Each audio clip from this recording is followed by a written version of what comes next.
Hello everyone, good morning, जय श्री कृष्ण, जय माता दी।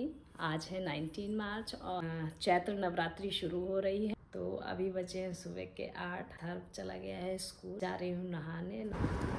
तो यहाँ पर मैं नहा के आ गई थी और मैंने पूजा की तैयारी बाकी सारी पहले ही कर रखी थी। बस मैंने सोचा था फिर नहा के फिर मैं स्थापना शुरू कर दूँगी। तो इसलिए मैंने पूरा कपड़ा बिछा के और चौकी वौकी लगा दी थी, सारे बर्तन धुल के रख लिए थे। तो यहाँ पर मैं सबसे पहले चौकी पर गंगा जल डाल रही हूँ और गंगा जल डाल के उसको पवित्र बना लूँगी अच्छे से, और फिर उसके बाद माता जी की स्थापना करूँगी। तो यहाँ पर मैंने कलश और माता जी की स्थापना कर ली है और अब हम दोनों माता जी की पूजा करेंगे। फिर मैं ना इनको बोल रही थी कुछ चेंज कर लो, ऐसे अच्छा नहीं लग रहा है। तो फिर इन्होंने मेरे कहने से चेंज भी कर लिया है और ये कुर्ता इन पर मुझे काफ़ी अच्छा लगता है। यहाँ पर हम लोगों ने पूजा करना शुरू कर दिया है। मैं ना माता जी के साथ शंकर जी को ज़रूर रखती हूँ और माता जी के साथ ही शंकर जी की पूजा भी ज़रूर करती हूँ। कहते हैं नवरात्रि में दुर्गा माता की शंकर जी के साथ पूजा ज़रूर करनी चाहिए, क्योंकि शिव और शक्ति एक दूसरे के पूरक हैं। शक्ति के बिना शिव अधूरे हैं और शिव शक्ति के मिलन से ही सृष्टि का संचालन होता है। साथ में ये भी माना जाता है कि नवरात्रि में भगवान शिव को जल चढ़ाना माता पार्वती को प्रसन्न करने का सीधा तरीका माना जाता है। इसके साथ ही कलश स्थापना के समय गौरी गणेश की भी पूजा की जानी चाहिए, जिससे कि हमारा जो अनुष्ठान है वो निर्विघ्न और सौभाग्य और सुख समृद्धि की प्राप्ति हो। तो यहाँ पर हमारी पूजा कंप्लीट हो गई है और हम लोग आरती कर रहे हैं। सबसे पहले गणेश जी की आरती की, फिर दुर्गा जी की आरती कर रहे हैं। अगर आपके पास समय हो तो इसके बाद दुर्गा चालीसा और दुर्गा सप्तशती का भी पाठ कर सकते हैं। मैं तो अभी नहीं कर पाऊँगी क्योंकि आज पहला दिन है और पहले दिन में बहुत सारे काम हो जाते हैं। साफ़ सफाई, व्यवस्था और स्थापना में काफ़ी समय लग जाता है। किचन भी पूरा साफ़ करना रहता है। डेली यूज का सामान एक तरफ करो और फिर व्रत वाला सामान एक साइड रखो। हालांकि हम दोनों ही व्रत हैं, ऐसा कुछ बिना व्रत वाला नहीं बनेगा, लेकिन फिर भी बीच में कुछ ऐसे गेस्ट आने वाले हैं और घर में अथर्व भी है तो कुछ ना कुछ तो उसके लिए भी बनेगा। और गेस्ट जो भी 2-3 दिन रहेंगे तो उसी हिसाब से बिना व्रत वाला खाना भी बनेगा। तो अभी हमने व्रत के फलाहार के लिए आलू बॉईल कर लिए थे और जो कि मैंने पूजा करने के पहले ही चढ़ा दिए थे। अब तक बॉयल होकर ठंडे भी हो गए हैं। तो यहाँ पर हम लोग की पूजा बहुत अच्छे से हो गई थी। पूजा भी बहुत अच्छे से हुई और आरती भी बहुत अच्छे से हुई। फिर उसके बाद हमने लिया माता जी का आशीर्वाद और फिर इसके बाद हम चले गए थे सीधे किचन में। और किचन में मैंने आलू तो बॉयल किए हुए रखे थे, उसके बाद भी मुझे फल काटने थे और बनानी थी चाय। वैसे मैं ज़्यादा चाय तो नहीं पीती हूँ, लेकिन जब भी थकान बहुत ज़्यादा हो जाती है, बॉडी पेन हो रहा होता है, तो फिर मैं चाय पीना पसंद करती हूँ। और आज सुबह से वैसे ही बहुत काम किया है तो बहुत ज़्यादा थकान हो गई है, तो अभी तो चाय पीना बनता है। तो यहाँ पर मैंने कढ़ाई चढ़ा दी है और उसमें डाल रही हूँ घी, फिर डालूँगी जीरा और थोड़ा सा सेंधा नमक और ब्लैक पेपर। फिर उसमें बनेंगे आलू। एक तरफ मैंने चाय भी चढ़ा दी थी और ये देखो यहाँ पर चाय और मेरा पूरा नाश्ता बन के तैयार हो गया है, चाय, आलू और फ्रूट्स। और इसके बाद अब हम लोग नाश्ता करेंगे। अथर्व हिंदी वाली पेंटिंग करोगे ना? और अथर्व तो दिन में स्कूल गया था तो अथर्व ने पूजा नहीं कर पाई। अब अथर्व करेगा दुर्गा माता की पूजा और तिलक भी लगाएगा और आशीर्वाद भी लेगा और जय भी बोलेगा, है ना? इसको ऑन तो पापा ही करेंगे। फिलहाल मैं जा रही हूँ अभी पूजा करने, उसके बाद में हाँ आप पूजा करोगे तो थोड़ा सा हाथ मुंह धुल लो।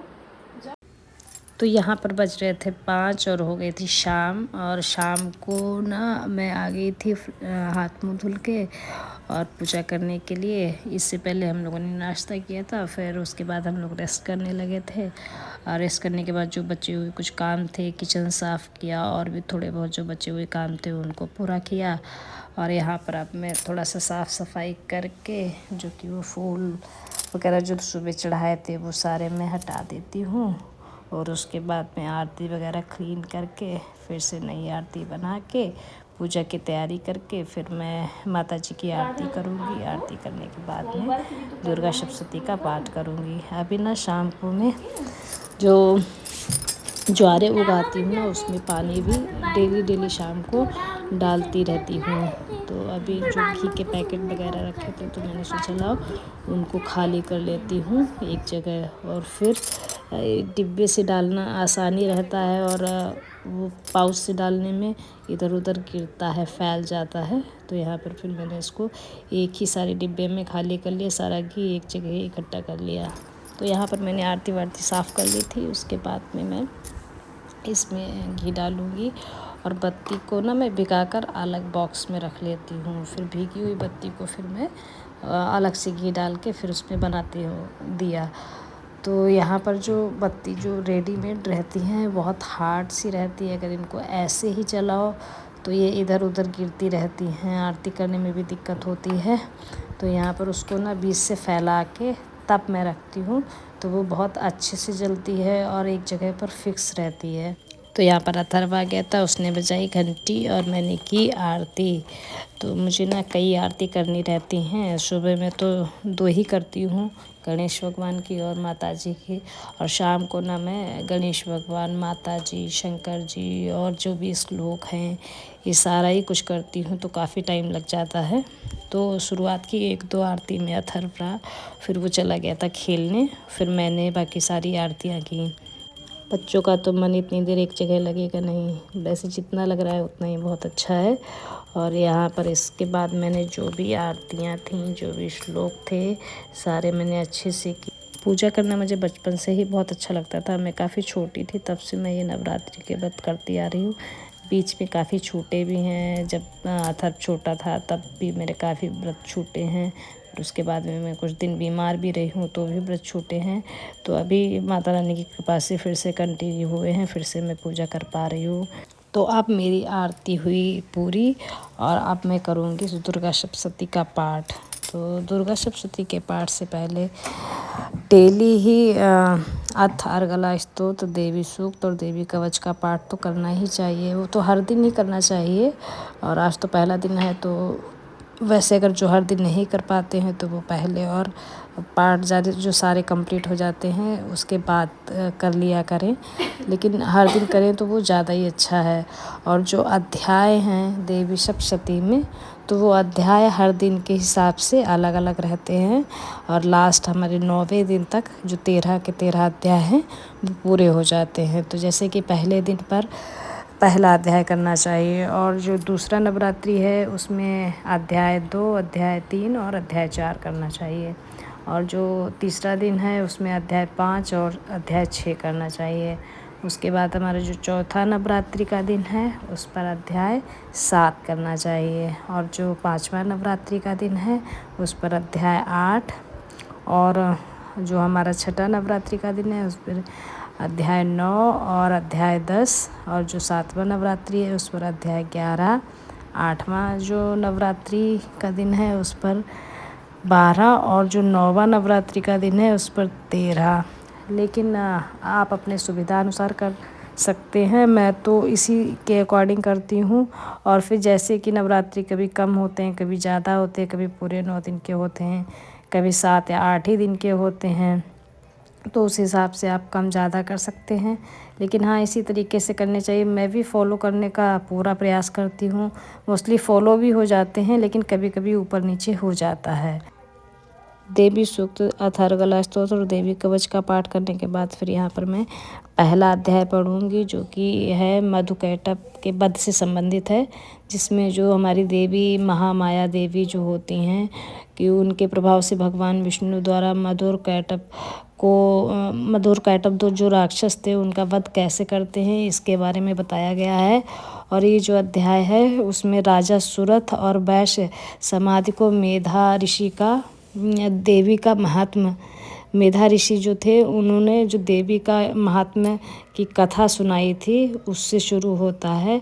और इसमें ये बताया जाता है कि जो दुख सुख और मोह से कैसे मुक्ति पा सकते हैं, उसका मार्ग क्या है, इन सब के बारे में इस अध्याय में बताया गया है। तो पाठ करने में काफ़ी समय लग जाता है, लेकिन अच्छा भी लगता है, और कैसे पाठ पूरे हो जाते हैं पता भी नहीं चलता है। शाम की पूजा करने में आरती से लेकर सारे पाठ कंप्लीट करने तक, जो भी पहला अध्याय कंप्लीट करने तक मुझे 1.5 से पौने 2 घंटा लग जाता है।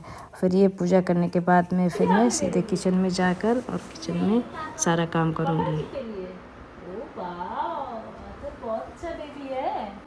दुर्गा सप्तशती का पाठ किया उससे पहले सूक्त का पाठ किया, अथर्ववेद स्तोत्र का पाठ किया, फिर कवच का पाठ किया। उसके बाद में मम्मा ने दुर्गा सप्तशती का पहला अध्याय पढ़ा। पहले अध्याय में पता क्या है? क्या?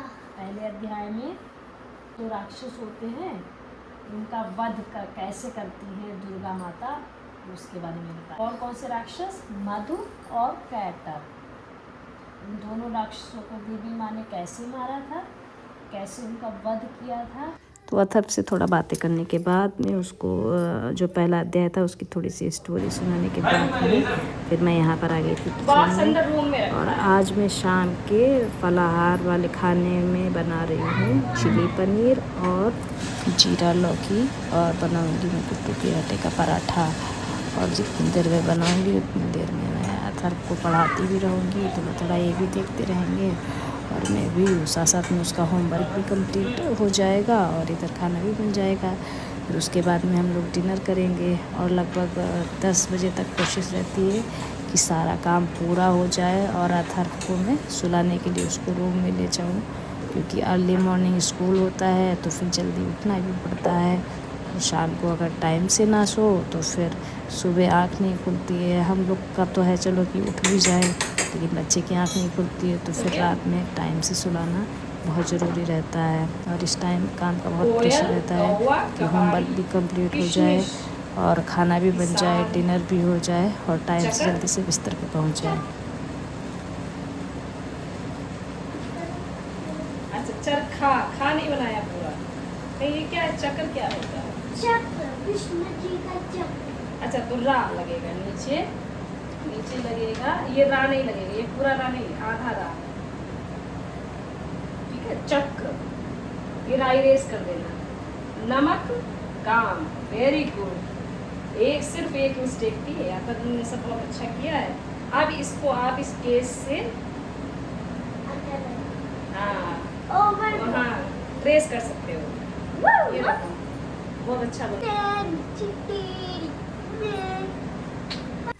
तो यहाँ पर मैं चिली पनीर के लिए काट रही हूँ पनीर, और मैंने सब्जी में ज़्यादा कुछ नहीं डालती हूँ, बस थोड़ा सा 2 चम्मच घी डाला, उसमें जीरा क्रैकल किया और उसी में टमाटो और कैप्सिकम को मैं डाल के थोड़ा सा कुक कर लेती हूँ। और ग्रेवी में मैं कुछ नहीं डालती हूँ। फिर थोड़ा सा मैंने काजू का पेस्ट बनाया था और उसको डाल के थोड़ा सा भून लिया था, और फिर उस बाद में ये पनीर मिक्स कर दिया और कटी हुई हरी धनिया मिक्स करके मैंने सब्ज़ी बना ली है। और इधर मेरी जीरा लौकी भी रेडी है बिल्कुल अच्छे से, इसका पानी भी कम हो गया है और ये अच्छे से बन गई है।